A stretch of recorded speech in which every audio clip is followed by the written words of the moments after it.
Welcome to another in our series, Books at Berklee. I'm your host, Judy Pinnolis, Associate Director for Instruction and Engagement at the Berklee Library.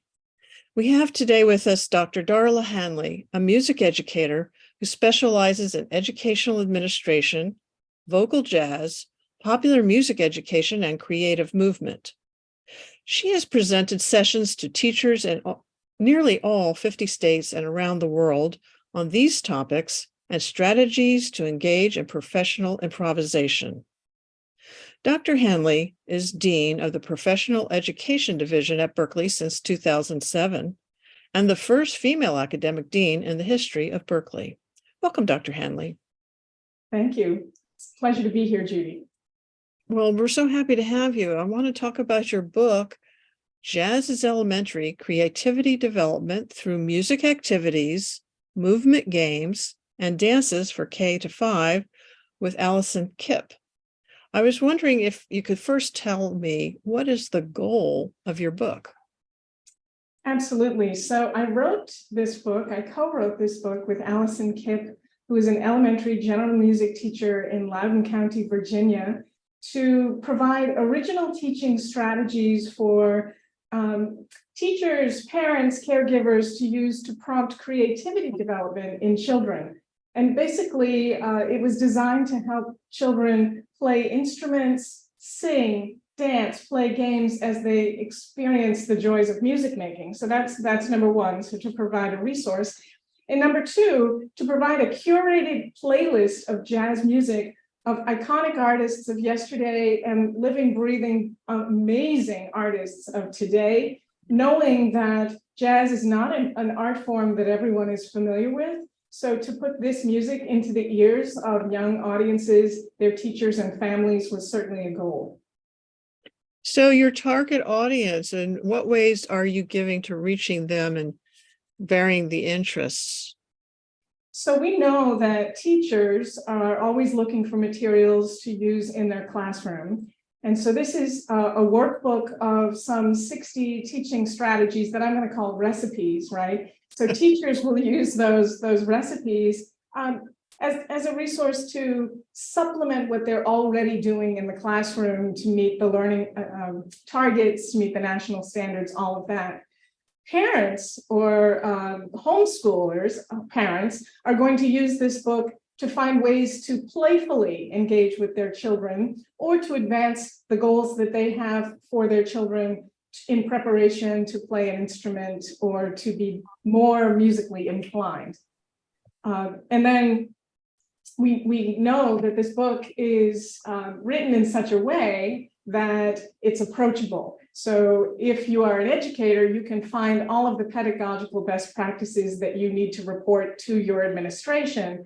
But homeschool mom or parents, all right, they're going to find things that they can access very easily and plug and play instantly with their child.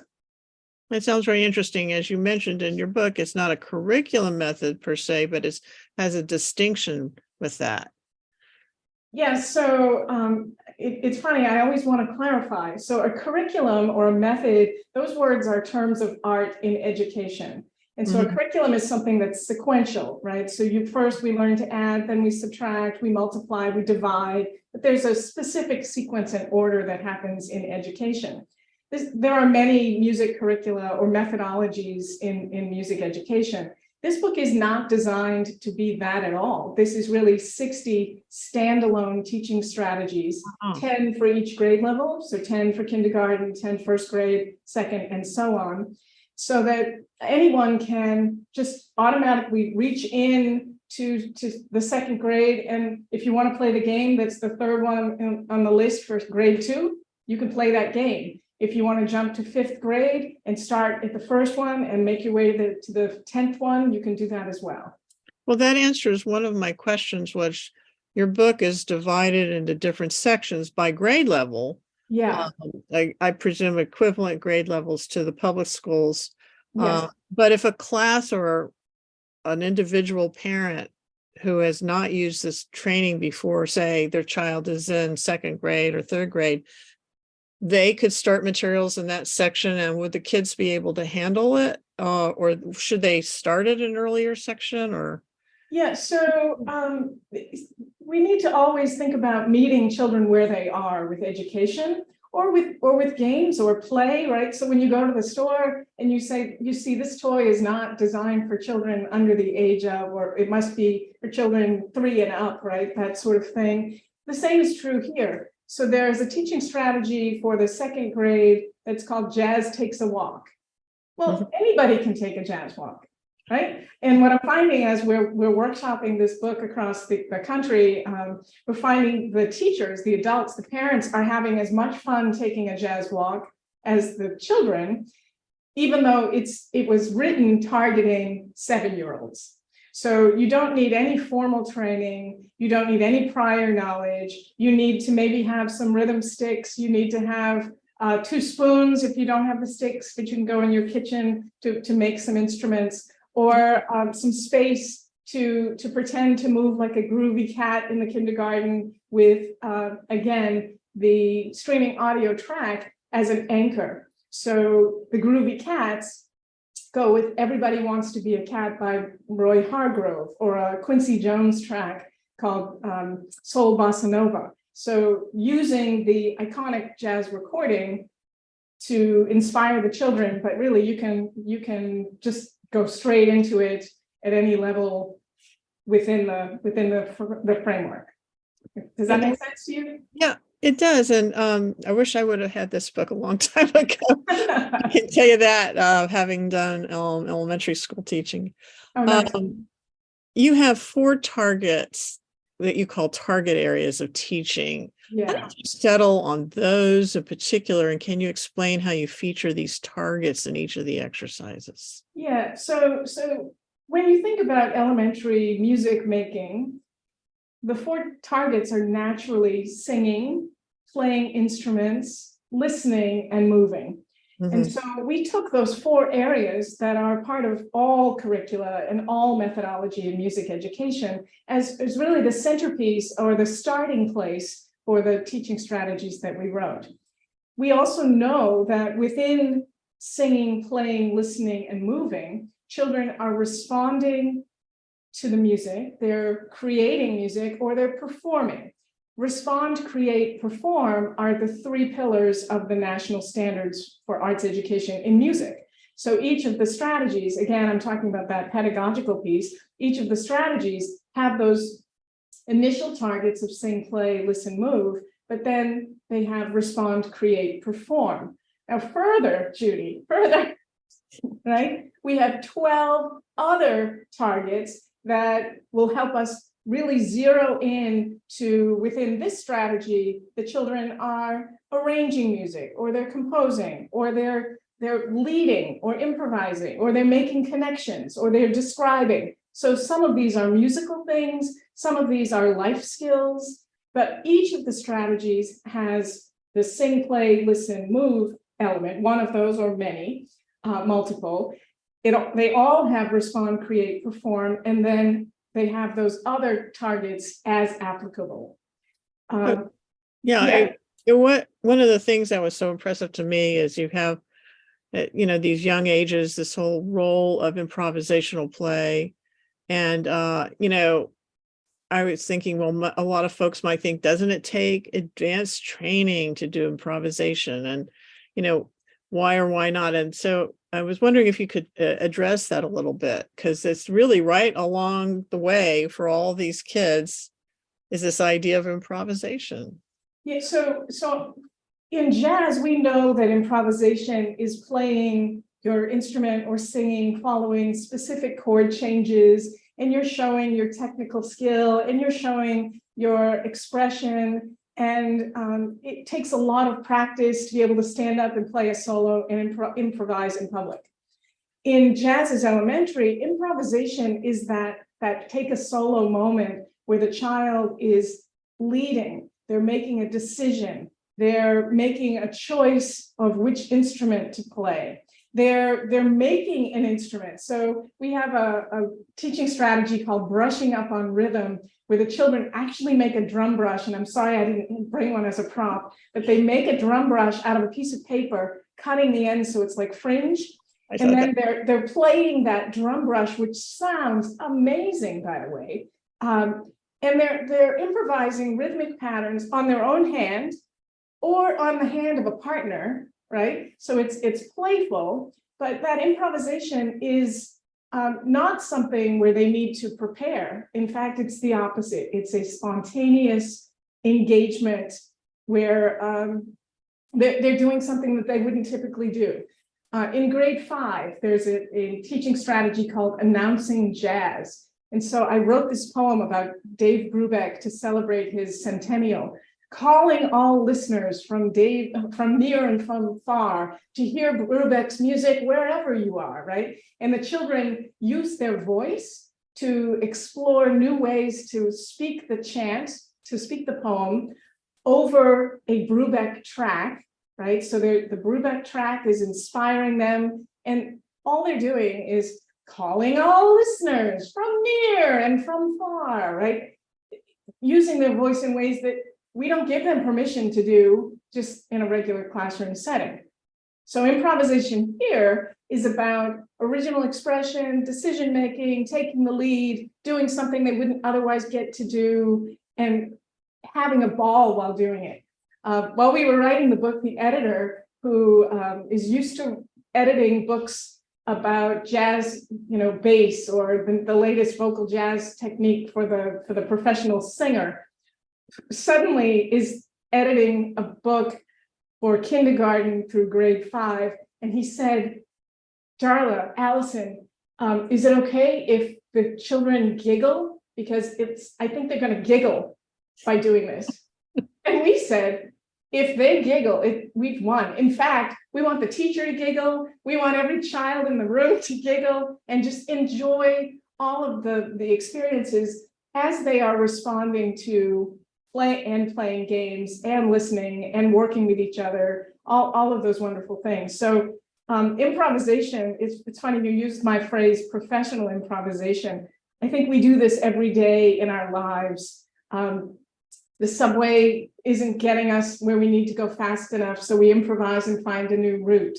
We suddenly have someone at our door and we didn't really plan on the question that they're asking, but we need to answer it, right? So it's professional improvisation. So by modeling how comfortable we can be by doing something in the moment for children, we're really empowering them with life skills and musical skills that will carry them forward. I was wondering if you could, well, first of all, I wanted to say that's really fabulous. And I agree that this whole idea of early abilities to bring in these skills is just wonderful. And it's done in such a fun way. But I was wondering also if you could address why in particular jazz as a musical genre. Maybe there are other musical genres or styles of music that would be applicable as well. Yeah, so jazz is an American art form. Again, I talked, or an art form that's actually all over the world, right? But it is an art form that not everyone is exposed to. So if you go to a conservatory and you study, you may not hear a lot of jazz. If you are in a traditional music ed program, you're probably not going to hear a lot of jazz. If you are a music ed major at Berklee, yeah, we're right. So there's the outlier. I think jazz is essential for children to hear, and it will help them develop critical listening skills because there is such a rich variety of styles of jazz. So you can expose children to big band swing or bebop or free jazz or fusion, right? So there's all of those different types of jazz within the genre. There's also syncopation. There are jazz harmonies. So there are harmonic progressions that you're not going to hear in other styles of music. There are compelling lyrics. There are solos, those improvised solos that we talked about, where we can hear the whole song and we wait to find the moment where the person is being spontaneous. Of course, we can also have children listen for musical form or different kinds of instruments, or is it a solo singer? Is it an ensemble? And all of those things are naturally, organically, authentically part of this music. In Jazz's Elementary, we selected about 80 different artists to create a curated playlist. I know I mentioned at the top the iconic artists of yesterday, like Billie Holiday and Duke Ellington and Dave Brubeck. We also included artists like Hiranmi and Bria Skonberg, who is an incredible jazz vocalist and trumpet player. We included Paquito de Rivera. So there are musicians that represent all of those styles that I talked about. And by putting that playlist together, we have helped the teacher, because if you think about it, if you have access to millions of tracks on streaming audio, right? Everybody has access on their phone to millions of tracks. How do you start? What do you choose? So for about, 8 years, I worked with Spotify on this project where we were helping teachers try to put music into their curriculum, teachers of history, math, social studies, English, music, and these were teachers at all levels. And it was a wonderful project that I had the pleasure of leading. What I learned most is that every teacher wanted to include music in their lesson, but they couldn't turn and find the music that was quote unquote quality or the best example. When the history teacher said he was going to teach music connected to World War II, that era, I thought, great, 1945, there's so much. And he went and found a bizarre 1945 compilation CD that did not have the artists that I would have chosen, right? So for me, jazz, all of those wonderful elements, but then having the ability to find so many artists that have compelling examples that will engage children to move and sing and play and want to participate. We know that learning is important and requires repetition. I know you're probably going to ask me a question about riffs, right? So, everybody asks the riff question, right? So if we're doing the same thing over and over and over, it's not fun for the student, it's not fun for the teacher, it's not fun for the parent. But if you can play the same game using 2 recordings by Brubeck, you could change how it feels because the music feels different. Or change so that suddenly we're trying this with a swing tune, and then we turn and we do it with something that's a bebop tune. Everything about it is different. The tempo is different, the feeling is different, and yet the children are experiencing something that is familiar yet different. So they have a starting place where they can latch on to success because they know the game. They know the rhythm patterns. They know how to play the play party with their partner. And so for me, you could probably take the majority of the teaching strategies, my recipes from Jazz's Elementary, and use other styles of music. Right? You could use rock or pop or Americana. You could use classical, but it's not quite the same, because we intended to expose this child to this body of music. That said, just for fun, Allison and I did a session where we tried to take our original music, and then we just added Diana Ross, Turn Up the Sunshine, because that just came out at the time this past summer. And Judy, it worked. So worked. So if the teachers have music that they love and they're fan favorites with the students, then they should play the game with that as well. Same with parents and caregivers. Well, that's great. I wanted to go back and make sure our audience is familiar. You mentioned the word riffs and the opportunities for doing those. Explain to our audience a little bit about the concept of that and how that differs or is related to variations and various interpretations and things like that. Yeah, so when I was teaching music education students at Shenandoah Conservatory in Virginia, I used to always talk about learning extensions, right? So we're teaching children to play these rhythmic patterns on a drum, but now The learning extension might be to take those patterns and play them with rhythm sticks or claves, or play them with a tambourine or some maraca, some other instrument. Mhm. That learning extension is a way to not only vary the experience, but to build on it and develop it so that students have even more opportunities to experience, and really they're exploring as they're experiencing, right? So they just explored a half a dozen instruments instead of one. The learning extensions are ways to provide access to more students, to make the learning more suitable, perhaps, to the students in front of you. So if you discover that the students in your room love working with a partner, then maybe you teach the game or the dance individually, and then you find a way for them to work in partnership or in small cooperative learning groups. Mhm. The riffs are also ways, and this is pretty important, to make it interesting for the teacher. So if you think about a teacher who's been in the classroom for years, and she has this curriculum or method that she's teaching, it might be a little stale, or oh, there I have to go again and do the same thing. But if, as a teacher who's creative, they get to change it up. So suddenly, instead of using the pie pans that go with pie pan partners, they're using paper plates, or they're using pieces of paper, right? Something else to make the experience new and different. And really, it's changing the audio track. It's changing how the children are engaging with each other. It's changing the instruments.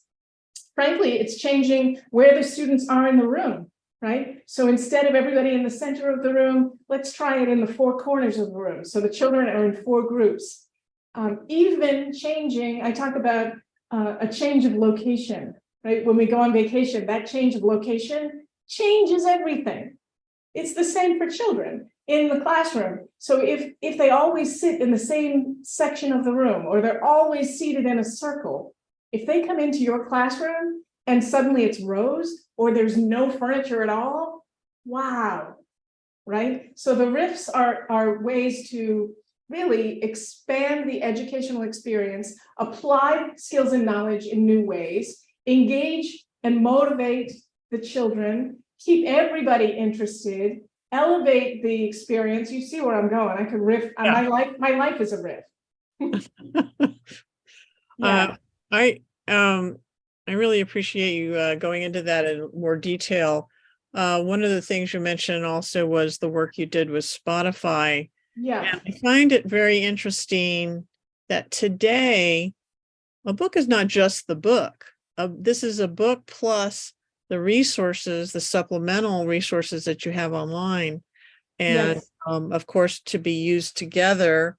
Can you talk to our viewers a little bit about how you envision the users of this book, your target audience, whether it's the parent at home or a teacher in a classroom, to use the book in conjunction with the online materials? Yes. Thanks for that question. So the Jazz is Elementary book is that collection of 60 teaching strategies. I'm again going to use the word recipe. Online, there is a whole collection of supplemental materials, including a full discography. So throughout the book, each track is shown with the teaching strategy or with the recipe. But online, there is a full discography, so that if someone wants to see every single track at a glance, the specific recording, the specific artist, all of that is there in a formal, you're a librarian, bibliographic sort of picture, right? So, Yeah. so to me, that's critical. On Spotify, for example, if you type in Jazz is Elementary, there is a public playlist. So anyone on the planet can today, even if they don't buy the book, go to type in Jazz is Elementary, and you'll get the audio tracks. You won't know what to do with it the way we have intended, but that is a resource. Also online, we talked about this at length. There are artist profiles for each of the 80 artists in Jazz is Elementary. Mhm. to put them in a place, history, people, place, and time, not to provide any type of lecture content that the teacher would be teaching to the children, but to know that this artist was making music in the 60s, or this artist was making music in the 40s, that this artist won so many Grammys, or that this artist is on the commemorative US postage stamp from 1953, something like that, right? So it's trivia, it's iconic recordings or tunes for each artist, and it's also not only birth and death, but their nicknames. So we know that Louis Armstrong was Satchmo, that Sarah Vaughan was also Sassy, right? And again, I feel like some people know all of this and have this information, but others may not. So we wanted to put those artist profiles on the online companion materials to help people and provide context. One of my favorite things online is the set of instructional dance videos. So we wrote a line dance called the Howdy Hey line dance, and it goes with Count Basie's Hay Burner, and it really does have a lasso arm turn, right? It's fun. I can't wait to see somebody do this line dance at their wedding. It's going to go viral, I just think. But the instructional dance videos go step by step, so someone can watch that video and know what those steps are and know when this comes and see it in action, not just read it. So the videos bring all of those dances to life, but they make them accessible, approachable, and really understandable to anyone who can just click in and then view them. I have my first professional credits as an illustrator with my color sheets that I created, or my USA state cards that you can download. So there are printable, downloadable visual aids or decks of cards that you would need to play the game, movement directive cards. So you'll hold the card up and it will show something and the children have to figure out what it is and move in that way. All of those things are used to advance the game, the dance, the instrument play, the singing, all of that. And it's amazing. When I was teaching public school, I used to bring my records, no joke, then my tapes, and then of course my CDs, right? But I had to bring my own music or use the music that was provided in the back of the book that was part of the Basel series. That was never the authentic artist. It was never the original artist. It was always a sound-alike. It was always, well-intentioned, but it wasn't really the same kind of music that children hear outside of school. So that whole idea of school music is this and music is that is completely erased today because we all have access to those authentic recordings. Right. So I'm excited because we have the book with the teaching strategies, the artist profiles that put them in a context. We have all of those downloadable, printable materials that will help enhance the experience, including those color sheets that are real for the children to, again, be creative artistically in a new way. And then the dance videos that make things come to life. So all of that happens with a little code that the publisher provides in the front of the book. Amazing. That is amazing. One of the things that struck me was the idea that I know that in a lot of public schools, by the time a child gets into 4th grade or 5th grade, they have a band. Maybe they had some instrumental lessons starting in 3rd grade, maybe recorder, and then move them into band instruments in 4th and 5th grade. Yes. And I was wondering if you could recommend this book as being supplemental or in some way helping with these kind of bands that public schools are, teachers are dealing with and getting their kids to work in ensemble, at that level. And if you could address that. Yeah, so everything in Jazz's Elementary is contributing to that foundation for future music learning. So, right, the singing, playing, listening, moving, but all of those melodic patterns, all those rhythmic patterns, all of the music reading of traditional notation are things that children are going to experience as soon as they put their instrument into their hand, the band or orchestra instrument. You saw my saxophone. That's where I started. That's where my hands always go. In Jazz's Elementary, we absolutely have some recorder experiences. So we are jamming in C with a Duke Ellington tune called C Jam Blues in the 4th grade. But we also have children experiencing what it feels like to be in an ensemble with a 5th grade Benny's Bucket Band. So there's a bucket band ensemble where children are playing with Sing, Sing, Sing, Benny Goodman, and they are improvising, playing the rim, playing the side, turning the bucket over, but they're doing all of that. First, they play a composition, then they're exploring, but they're doing all of that with each other. So that critical listening piece comes back, right? They're listening to what they're playing on their bucket. They're listening to what the child, their peer is playing, and then they're listening to the collective. If the teacher records that experience, that's something that an ensemble, the band director would do, and then plays it back for the children to hear themselves play as a group. Sometimes when you're in it, you're missing what's going on, right?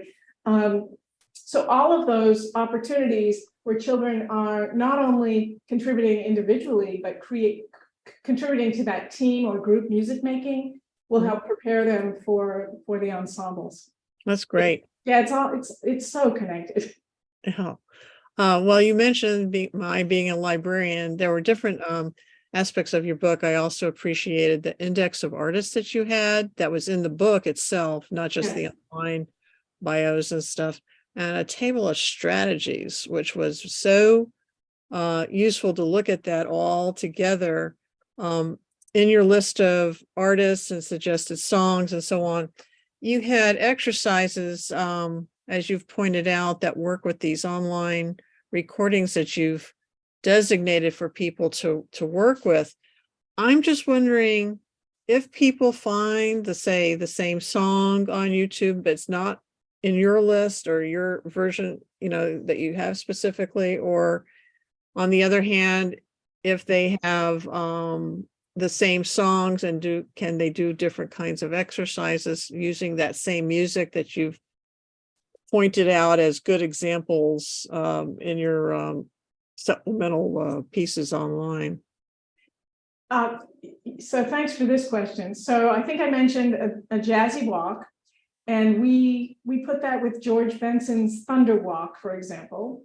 But you could take a jazzy walk with any recording that you have, and any jazz recording. And if it's not a jazzy, if you choose to go with a rock tune, you can take a rock walk or a pop walk, right? So you can change that. So the idea is we picked a specific version and a performance and an artist on a specific recording, right? We picked that to curate and really give a resource, right? So here we've done that work for you. These are the tracks that we think are good quality, that will help meet the learning targets, address the standards, all of that.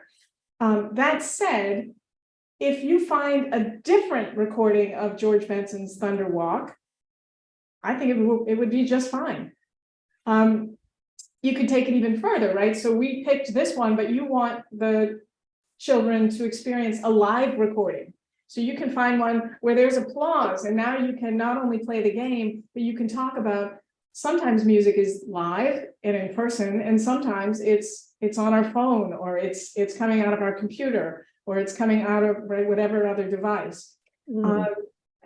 There are things that we specifically picked that were written to go with a track. So there's a thing in the 4th grade called Calling Time, and it goes with Paquito de Rivera's Tico Tico, right? Da da da da da da da da da da, right? It might be tricky to do that call and response with a different piece of music. I've never tried it, but I would encourage anyone who's listening, anyone who has the book, to let the music sort of tell them what they could do with it, right? So if they're taking a jazzy walk, but then they decide they want to take a jazzy walk to Tico Tico, why not, right? If they find a track online that really speaks to them or to their child, then try to take one of the recipes, the teaching strategies, and give it a whirl. I think 9 times out of 10, it's going to work beautifully with the track that you found. Assuming, right, there are some things, the tempo needs to be similar, or the amount of time that you might need to play a particular rhythmic pattern needs to be there. But I think part of the goal of the book is for teachers to be inspired to learn more about jazz music and jazz artists, as well as to inspire them to be creative in new ways in their classroom. That's great. Oh, that's a wonderful. And it just, I thought when I saw this book that there would be so many ways to apply it. I really think to other types of music as well, and taking these same methods and ideas and applying them. And I think creative people will come up with all kinds of things as from this basis. Yeah, so I was just going to say, Judy, we're secretly working on Americana is Elementary. That would be awesome. Right. When I was reading this book, it just took me back to those days when I did this kind of teaching and in elementary schools. And I was just thinking, wow, this is such an incredible resource for people. And even today with so much online, this is a way to narrow it down, focus, and get into the material in a really quick way that's very solid and has a lot of thought behind each thing, and yet giving your students or your kids so much fun. I was thinking, wow, I can't wait to have my grandson try some of these, the toddlers and the little kids when they get a little bit older. So yeah, I think it's going to be terrific for a lot of people. Will really enjoy this book a lot. I was wondering if there's any other facet of the work that you wanted to bring out or point out to our listening audience. I'll get philosophical here. Teachers teach what they know and value, right? Parents find time to do the things that they want to do and empower their child, right? So if they really want their child to do X, Y, and Z, they find space for it, right? So it goes back to that value piece. We want the next generation of listeners and musicians and teachers and artists and parents and everybody to know jazz music. So part of what we're trying to do is preserve it and advance it because of all of the wonderful things that it brings, but also to really showcase that value and how accessible it is. If you say jazz to a lot of people, they sort of they're afraid, right? Oh, I don't know what that is. I'm afraid of that. They also feel like jazz is for someone else. And the reality is, if you listen to the music in a restaurant, in the grocery store, the movie soundtrack, there's more American popular song and jazz there than you realize. And having the ability to know it is pretty important. I also want to get philosophical and say that when we have an abundance, right, we have millions of tracks from which to choose. We can be paralyzed and we can choose the same things over and over. And suddenly we realize that we're only playing music that we enjoyed when we were in college, or something that was a very special song for us in high school, or the song that we played at our wedding, right? The song, I'm going to the celebrations. But with all of the choices, we have the ability to expose children to music of the world. And I take it further. I think we have a responsibility to expose children to the world's music, including jazz. And so writing Jazz is Elementary with Allison Kipp, who is an extraordinary elementary music teacher in Virginia, as we were writing these strategies together, she was able to test them with the children in her school. So all of these have been field tested. And we have videos of children doing that howdy hey line dance. I mean, it's been a true pleasure to write this book. I did not mention that Grammy award-winning bassist Victor Wooten wrote our foreword. So to have Vic endorse the book, but also tell a little bit of his story of how he was 2 years old when he first started playing bass in a family band with his brothers, right? The meaning of jazz in his life and where that gift has taken him professionally. So, to stop rambling here, I will say that Jazz is Elementary is designed to be a prompt for music making and creativity development and an inspiration. And I use this tagline all over the place now, and that is, you're never too young for jazz. Jazz is elementary. That's wonderful. Thank you so much for thank you for that. That's great. And thank you for talking to me about your book, for this Books at Berklee series. I really appreciate that. And I think that I hope that our listeners will pick up the book. We have several copies in our library. Nice. And I'm sure people can get the book at their bookstore or through the bookstore on campus and elsewhere around. It's everywhere. Yeah. All like Amazon, Books A Million, Barnes and Noble, Walmart. It's everywhere. I just think so many parents will really enjoy this and have, wonderful activities for kids, even if you're not a music teacher. Exactly. Even if you're just, looking for wonderful ways to bring music into your home and have it, kids enjoy it. It's a great thing. Yeah, sorry to interrupt. We're getting incredible feedback from parents, grandparents who have discovered the book, and they are engaging with their grandchild in ways, for example, that they never even thought of before. Yeah. Right. Something as simple as, playing the track and taking the scarves to I Hear Music by Blossom Dearie, and then pressing stop and the child freezes, right? It's very easy to stop and play, stop and go. These are things that maybe parents are unfamiliar with. So we're excited again by how approachable it is, how accessible it is, how affordable it is, all of those things. Writing a book is one thing, right? That's our process. But sharing it with the world, having people enjoy it and have it be a living, breathing thing, that really is our intent. Well, that's wonderful. Yeah, I think a lot of people will enjoy it.